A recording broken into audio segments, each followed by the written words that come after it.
जीना तो आदमी के साथ है, जीना तो पड़ोसी के साथ है, काम तो कलीग के साथ करना है, जीना तो परिवार में है। उन पर मेहनत नहीं हुई, और मेहनत नहीं हुई तो रिजल्ट है सामने। आज बंदूकें सिर्फ भारत पाकिस्तान बॉर्डर पे नहीं तनी हुई है, AK-47 घर घर में तनी हुई है, क्योंकि हमने वहां मेहनत नहीं की। और फिर हम कहते हैं इंसान ऐसा होता चला जा रहा है। होगा, बाय डिफॉल्ट होगा, क्योंकि जिस क्लासरूम में हम बच्चे को विनय क्या सिखाते हैं, वो विद्या ददाति विनयम का गीत रटाते हैं, उसी क्लासरूम में खड़े होकर हम बच्चे को कहते हैं कि you are one of the 40 and you have to be one of the best in the 40। आपको इन 40 बच्चों में सबसे पहले आके खड़ा होना है, और हर बच्चे को हम कह रहे हैं, और साथ साथ हम हर बच्चे को सिखा रहे हैं कि विद्या ददाति विनयम विनयादति पात्रता कहां से आएगी। कंट्राडिक्शन है हमारे कंटेंट में और हमारे प्रोसेसेस में। मैं इसलिए कह रहा हूं कि शायद इस फोरम पे रख के मैं इस बात को कह सकता हूं। आज अगर मैं किसी ऐसे स्कूल के सामने खड़े होकर ये बात करना चाहूं जिसके क्लासरूम में, एक क्लासरूम में 100 बच्चे बैठ के पढ़ रहे हैं, जिसके बच्चे अभी टाट पे बैठ के पढ़ रहे हैं, मैं शायद उसको नहीं कह पाऊंगा, क्योंकि उसको पहले मुझे उसकी वो प्रॉब्लम सॉल्व करनी है।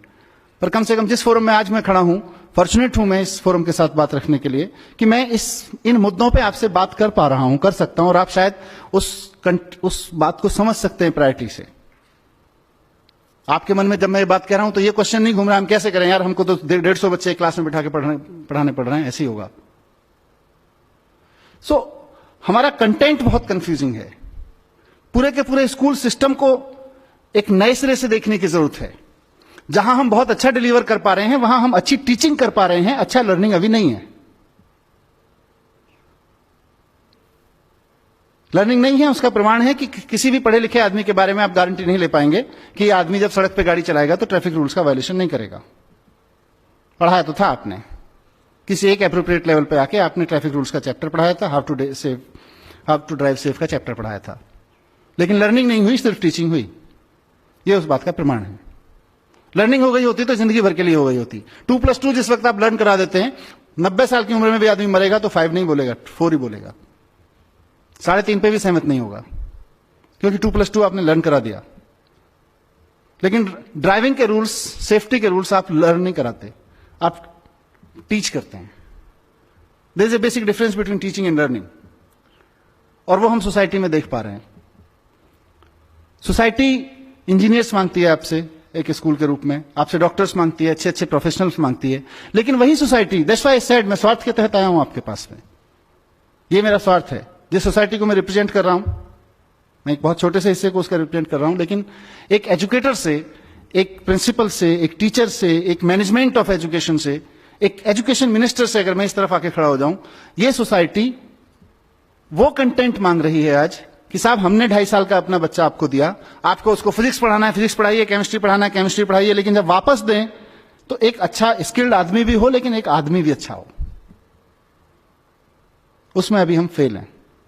क्या कर रहे हैं हम लोग? गीता रटा रहे हैं। अंडरलाइन कर लीजिएगा, गीता पढ़ा नहीं रहे, रटा रहे हैं। हम वैल्यू एजुकेशन पढ़ा रहे हैं, वैल्यू ऑफ एजुकेशन नहीं पढ़ा रहे हैं। वैल्यू एजुकेशन के नाम पर कुछ घटनाएं मेरे साथ घटी हैं। अपने घटना, मैं एक क्लासरूम में गया, वहां मैथ संयोग था, गांधी जी ने सफाई के बारे में क्या कहा है पढ़ाया जा रहा था। Obviously it was a government school, और उस कमरे में जाले लगे हुए थे। जिन डेस्क पर बच्चे नहीं बैठे हुए थे, उन डेस्क को सुबह किसी ने साफ नहीं किया था, और कमरे की बाकी हालत क्या होगी आप अंदाजा लगा सकते हैं। और हम गांधी जी के 3 चैप्टर पढ़ा के, गांधी जी के 3 सिद्धांत पढ़ा के कि गांधी जी के सफाई के बारे में क्या सिद्धांत थे, उस बच्चे को पासिंग मार्क्स देंगे जब वो कॉपी में लिख देगा, और हम अपनी तीसरी कर लेंगे कि हमने तो सिखा दिया था सफाई, अब हम नहीं आई तो हम क्या करें। हम फॉर्मेलिटी कर रहे हैं पढ़ाने के नाम पे, वहां पे खड़े होके। और ऐसा बहुत सारी चीजों में हो रहा है, कुछ जाने हो रहा है, कुछ अनजाने हो रहा है। हिमांशु जिस दिन मेरे पास आए थे, मैंने इनको अचानक 2-3 उदाहरण दिए थे। कितना कंट्राडिक्शन है हमारे पढ़ाने में कि हम लोग आप सब लोग पढ़ाते हैं, अगर स्कूल में नहीं पढ़ाते हैं तो बच्चे की जिंदगी में कहीं ना कहीं और से आती है। 360 डिग्री देख सकते हैं। सिंड्रेला की कहानी हम सब लोग पढ़ाते हैं, या सिंड्रेला जैसी कोई और कहानी हम सब लोग पढ़ाते हैं। एक लड़की थी, बहुत खूबसूरत थी, उसका अफेयर था राजकुमार से, या वो राजकुमार को चाहती थी, फिर वो सुंदर नहीं रही किसी कारणवश, उसको कोई श्राप मिल गया, जो भी घटना घटी, दुर्घटना घटी, फिर उसके खराब दिन शुरू हो गए, फिर कुछ अच्छी घटना घटी, वापस उसको सुंदरता मिल गई और वापस उसको राजकुमार मिल गया। यहां कहानी खत्म हो जाती है। हमने अच्छा सोचा होगा कुछ, एक अच्छा वर्ड्स का, अच्छा ग्रामर का, अच्छा क्राफ्ट ऑफ सम, अच्छे राइटअप का क्राफ्ट क्या होता है, एक visualization of in that appropriate age learning पे क्या होता है, उन सब के बारे में सोच के कहानी इंट्रोड्यूस की। लेकिन उस कहानी का अंतर क्या पड़ा, उस कहानी का इंपैक्ट क्या पड़ा बच्चे पे? उस कहानी का बच्चे पे इंपैक्ट पड़ता है कि इस दुनिया में जीने के लिए सबसे पहली जरूरत है सुंदर दिखना, और सुंदर दिखने के लिए भले ही फेयर एंड लवली लगानी पड़े या किसी के ऊपर तेजाब फेंकना पड़े। आप सोच के देखिए कि आप ही के स्कूल में पढ़ने वाली एक सामान्य सी लड़की, जो मे बी कहीं ऐसे इलाके से या ऐसी परिवार से आती होगी जहां नाक नक्श उतने सुंदर नहीं है जिनको हम अभी सुंदरता की परिभाषा में बैठ के उस कहानी में गढ़ते हैं, उस पर क्या बीतती होगी, उन पर क्या बीतती होगी जिन, और माने यहीं से एक बड़ा सोशल डिवाइड शुरू होता चला जाता है। हमने जानबूझ के नहीं किया, ये अनजाने में हो रहा है हमसे, पर इस जैसे कितनी घटनाएं हम नहीं कर रहे हैं। और हम एक हिंदी में विलोम शब्द पढ़ाते हैं। हम विलोम शब्द पढ़ाने में क्या बोलते हैं? स्त्री का उल्टा पुरुष का विलोम, आकाश का विलोम धरती, धरती का उल्टा आकाश, दिन का उल्टा रात, रात का उल्टा दिन। मैं इस फोरम से सारे एजुकेटर्स बैठे हुए हैं, पूछना चाहता हूं कि ये तीनों उदाहरण जो मैंने लिए, धरती का उल्टा आकाश, दिन का उल्टा रात, स्त्री का उल्टा पुरुष, ये एक दूसरे के उल्टे हैं या प्रकृति में एक दूसरे के कॉम्प्लीमेंट्री हैं, एक दूसरे को पूर्ण करते हैं, पूरकता में हैं? अगर नेचर के फाइबर में खड़े होकर देखेंगे, तो फैब्रिक में खड़े होकर देखेंगे, तो ये एक दूसरे का ताना बाना है, एक दूसरे को पूरा करते हैं। लेकिन क्योंकि हमको बच्चे को ग्रामर पढ़ानी थी, क्योंकि हमारे पास में शायद विलोम शब्द पढ़ाने के लिए उससे बेटर एग्जाम्पल नहीं था, तो हमने अपने, माफ कीजिएगा मुझे ये कहने के लिए, मूर्खताओं के चलते कुछ उदाहरण बच्चों के सामने रख दिए और वो जिंदगी भर उसके माइंड में लॉक हो गए। नौकर का उल्टा मालिक, मालिक का उल्टा नौकर। अब जिंदगी भर मालिक और नौकर उल्टे बने रहेंगे। आप ब्यूटी देखिए कि मालिक और नौकर तो एक दूसरे के कॉम्प्लीमेंट्री हैं उस सिस्टम में, पर क्या आपके स्कूल में, मेरे स्कूल्स में, मैं एजुकेशन मिनिस्टर हूं, आज मैं खुद जिम्मेदारी के साथ ये बात करना चाहता हूं आपके साथ। दैट्स व्हाई आई सेड कि I am not here just for this lecture. मेरे अंदर कुछ दुख है बहुत सारी चीजों को लेकर, कुछ पीड़ा है, दुख का मतलब पीड़ा है। उस पीड़ा का समाधान शायद हम और आप दोनों मिलकर निकाल सकते हैं, इसलिए मैं आपके पास आया हूं। मैं सिर्फ यहां हिमांशु भाई या डिंगरा साहब के कहने पे एक आधा घंटे आपसे बात करके लेक्चर देके जाने के लिए नहीं आया हूं। मैं शायद एक नई शुरुआत करने के लिए आया हूं इस देश के पैन इंडिया फैले हुए एजुकेटर्स के साथ में। क्या हमारे स्कूल्स में कहीं कॉम्प्लीमेंट्री को समझने का कोई चैप्टर है, ताकि बच्चा ये जान सके कि ये तो सब एक दूसरे का कॉम्प्लीमेंट्री है? How beautiful. अगर मेरे मन में ये भावना आ जाए कि मैं जिस कंपनी में काम करता हूं, मैं नौकरी करता हूं, तो मेरा मालिक मेरे कॉम्प्लीमेंट्री है, और मालिक के मन में, और मैं किसी कंपनी का मालिक हूं, तो मेरे मन में यह भाव आ जाए कि ये जो नौकर है, नौकर मीन्स सामान्य शब्द में यूज कर रहा हूं, एम्प्लॉय है, ये मेरा कॉम्प्लीमेंट, ये मुझे कॉम्प्लीमेंट करता है, इसके बिना मेरे कंपनी का अस्तित्व नहीं है, मेरे बिना मालिक का अस्तित्व नहीं है। मेरे अंदर एक नई तरह का कॉन्फिडेंस आएगा, एक अलग तरह की एरोगेंस खत्म हो जाएगी, इंटरपर्सनल बिहेवियर चेंज हो जाएंगे, स्त्री और पुरुष के बिहेवियर चेंज हो जाएंगे। जिंदगी भर उल्टा लगा रहता है। उसके बाद जब पत्रकार बनता है, सबसे पहले 12th का रिजल्ट आने के बाद लिखता है लड़कियों ने बाजी मारी। अरे कंपटीशन कराया था क्या लड़के और लड़कियों के बीच में? हम एक अनवांटेड एनिमिटी पैदा कर रहे हैं। कुछ कॉम्प्लीमेंट्री सेंसेस हैं समाज में, सब पूरकता में चल रहा है। प्रकृति में तो बहुत कुछ इतना कॉम्प्लीमेंट्री है एक दूसरे का। मैं इसीलिए कहा कि एक पेरेंट के रूप में मैं देखता हूं। मैं अपने बच्चे के साथ एक दिन मार्केट में जा रहा था। हिमांशु टाइम है थोड़ा सा 10 मिनट। मैं अपने बच्चे के साथ जा रहा था और उसको कहीं, मैं किसी स्कूल को ब्लेम नहीं करता, पर कहीं से आया कि ये सड़क पे बैठे हुए लोग तो I mean they are disgusting. उसने मुझे कुछ ऐसा, he was 6 years old that time, तो he said something, I mean not nasty but something negative about it. मुझे लगा ये क्या हो रहा है। वो किनारे भुट्टा वाला बैठा हुआ था और उसने उसके बारे में कुछ कहा कि ये तो सब एंक्रोच करके बैठ जाते हैं टाइप का कुछ बोला। ठीक है, I am not supporting encroachment, but उस बंदे के प्रति अगर मेरे बेटे के मन में हीन भावना है क्योंकि हम कॉम्प्लीमेंट्री सेंस पे बात नहीं कर रहे हैं। मैंने अपने बेटे से थोड़ी सी एक्सरसाइज की, मैंने उससे पूछा बेटा भुट्टा खाते हो? हाँ जी। कब कब खाते हो? Whenever. Whenever means on what frequency? Almost twice thrice a week, sometimes daily also. भुट्टा कहां से मिलता है? फॉर्चुनेटली मैं दिल्ली से 50 किलोमीटर दूर मेरा गांव है, जहां मेरे परिवार के खेत हैं, वहां पे भुट्टा भी होता है। उसको ये पता था भुट्टा तो गांव से मिलता है। तो कब जाते हो गांव? 2-3 महीने में एक बार जाते हैं।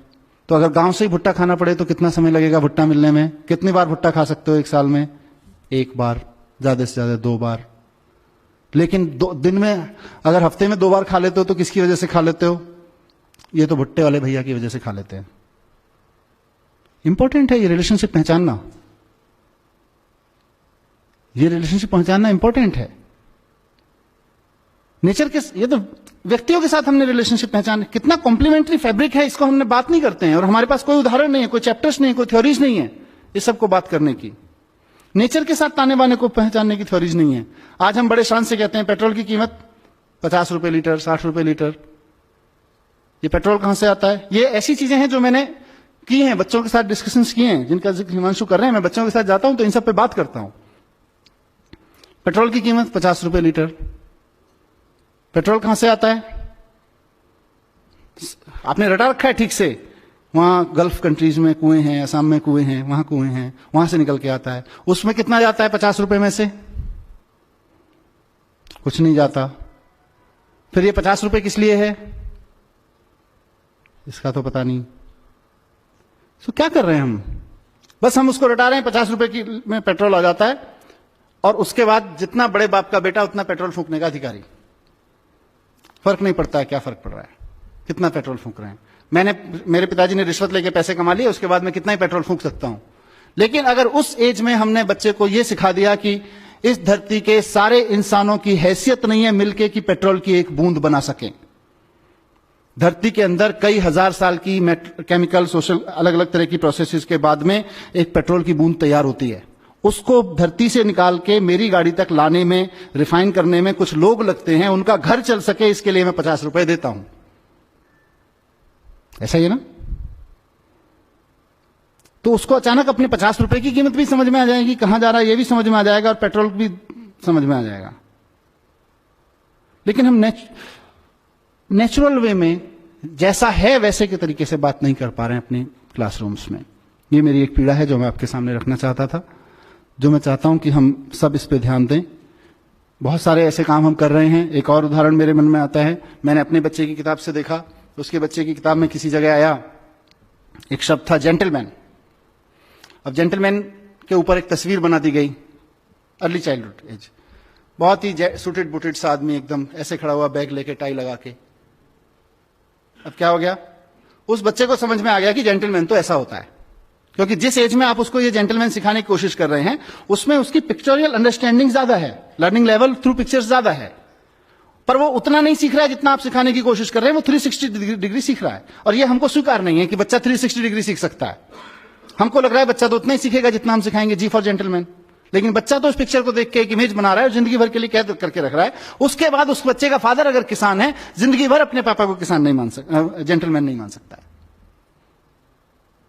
अगर उस बच्चे के पापा कोई ऐसा काम करते हैं जो सूट टाई वाई लगाने का काम नहीं है, जिसमें प्रोफेशन में, जिंदगी भर नहीं मान सकता है। और मैं यहीं की बात कर लेता हूं, हमने सबने वो पढ़ा हुआ है। यहीं मैं 4 लोग खड़े कर देता हूं और आपसे उस कोने में खड़े होकर बात करता हूं कि वो जो फलाने सज्जन खड़े हैं ना, कौन से वाले, the yellow shirt, no, the gentleman kind of person.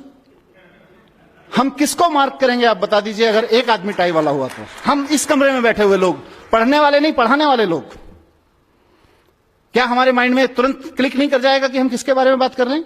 जिस आदमी एक कुर्ता पजामा में खड़ा हो, एक बिना सूट बूट में ऐसे ढिंगरा साहब की तरह खड़ा हो, एक भाई साहब की तरह खड़ा हो टाई लगा के, आप उस कोने में खड़े हो। I am talking about the gentleman kind of person.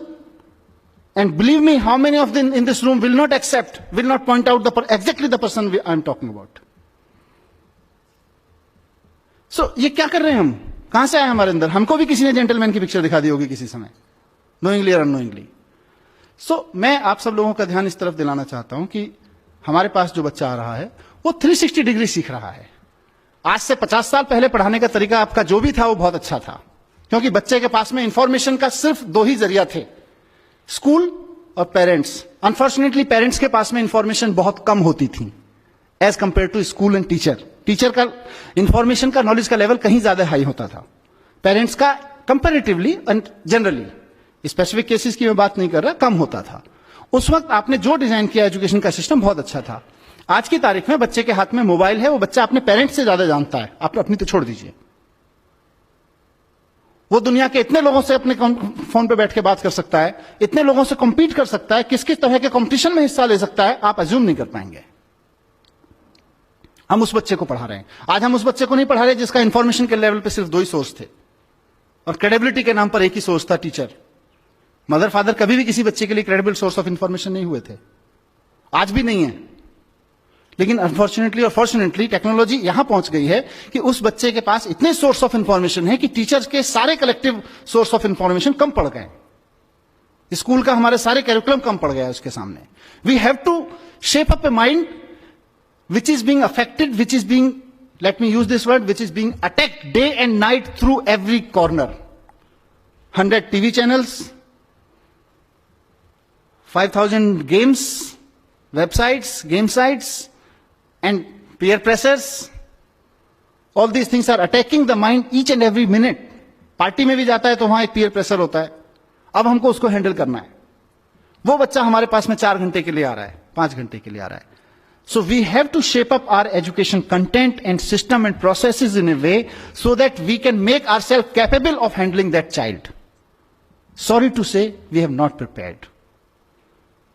हम पुराने ढोल पीट रहे हैं अभी, पुराने तौर तरीकों से उस बच्चे को हैंडल करने की कोशिश कर रहे हैं कि क्लासरूम होगा, ओबीडियंट माने जो बच्चा क्लास में कम बोलेगा, ज्यादा बोलेगा तो ओबीडियंट नहीं हुआ, जिस क्लासरूम में कम शोर मचेगा वो ज्यादा ओबीडियंट क्लास होगी। ऐसा ही हम लोग डिफाइन करके रखते हैं। Keep quiet is the definition of being obedient. तो ये हमारे पुराने तरीके किसी समय अच्छे रहे होंगे जब इवॉल्व हुए, आज नहीं है। आज उसको बोलने नहीं देंगे, वो बाहर निकलते ही क्या बोलेगा आपको अंदाजा भी नहीं हो सकता है।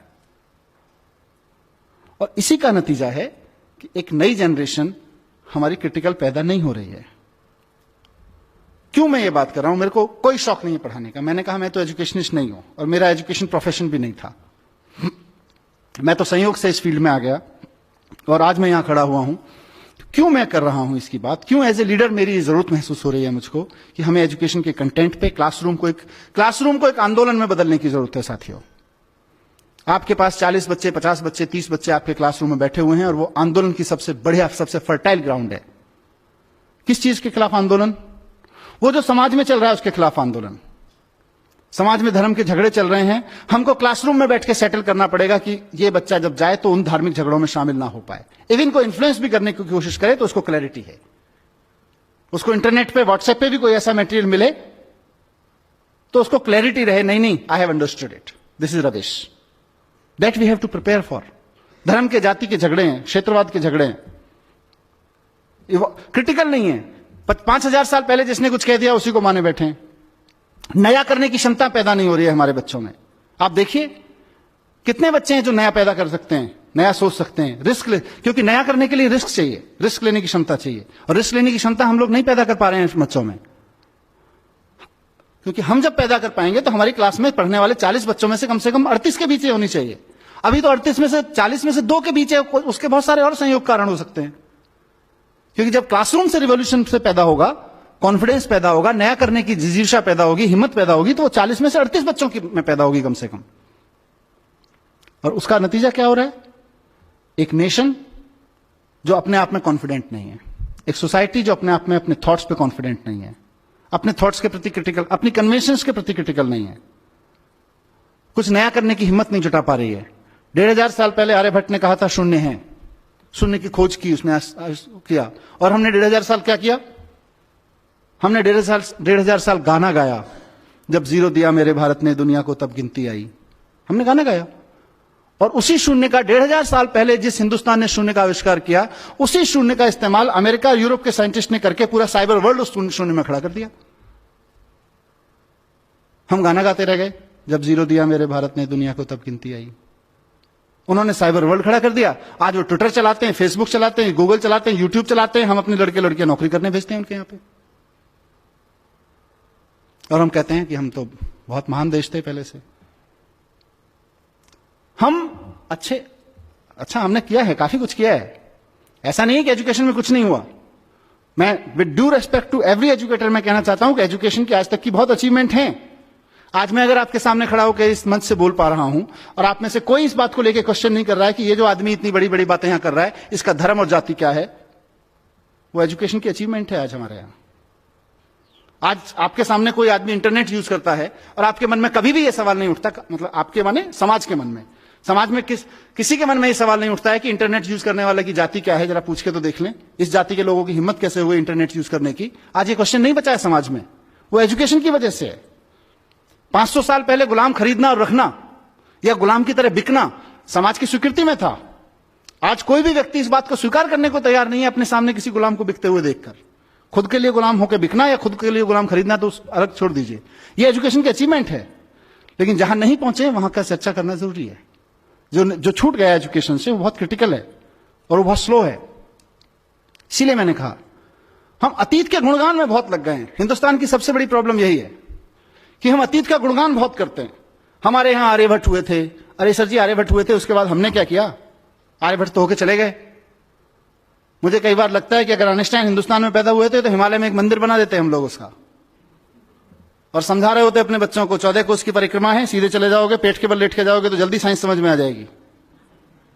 पैदल जाओगे तो इतने दिन लगेंगे साइंस समझने में, हेलीकॉप्टर से चले गए तो इतने दिन लगेंगे साइंस समझने में। मैं किसी धर्म और किसी मान्यता का अपमान नहीं करना चाहता हूं, उनकी सबकी एक साइंस है। हमने अपनी साइंस के चक्कर में वो साइंस भी खो गई। हम सिर्फ 40 रट रहे हैं, आइंस्टाइन 40, आर्यभट्ट 40, और हम 40 का देश बन गए हैं। हम नया सोचने की क्षमता खत्म कर दी है।